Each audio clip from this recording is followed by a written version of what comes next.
Aujourd'hui, ai-je décidé de vous présenter une recette à la fois délicieuse et surprenante qui fera la joie festive de tous vos invités pour le réveillon.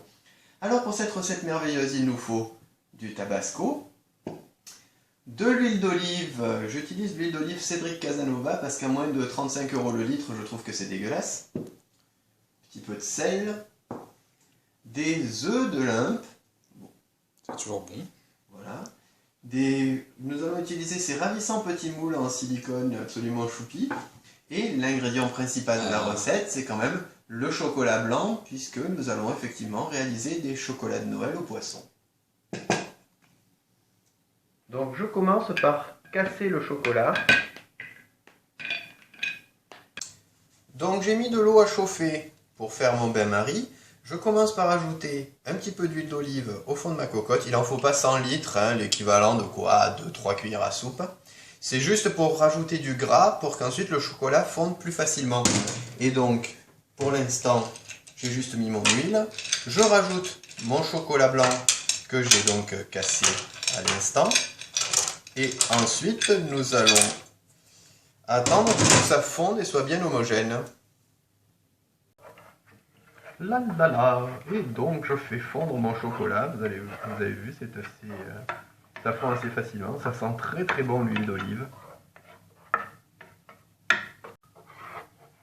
Et voilà, là je pense que mon chocolat est bien fondu.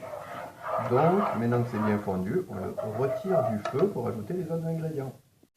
Donc mon chocolat étant fondu, je rajoute juste une petite pincée de sel. Voilà, pas trop. Le tabasco, ça c'est important parce que le tabasco révèle le côté précolombien du chocolat, ce que je répète souvent quand j'en mets par exemple dans mes tartines au Nutella. Je mélange bien, je mélange à froid, et là le tour de main c'est de rajouter les œufs de Limpe en faisant attention à ce qu'ils n'éclatent pas. Donc petit à petit, très délicatement, je les mélange dans le chocolat.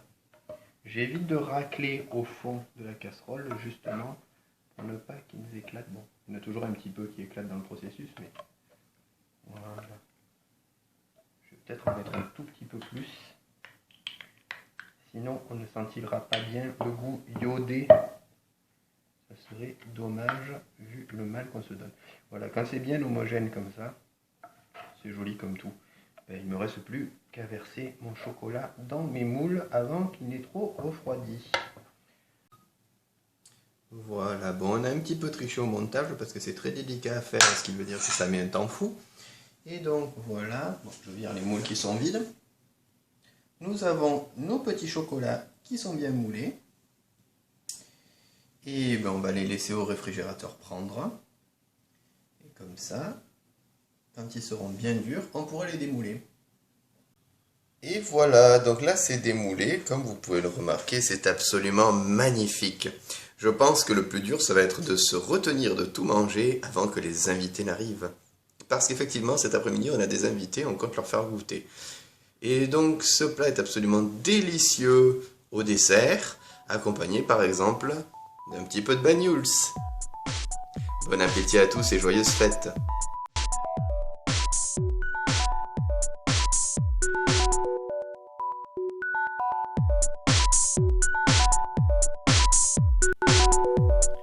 Mmh.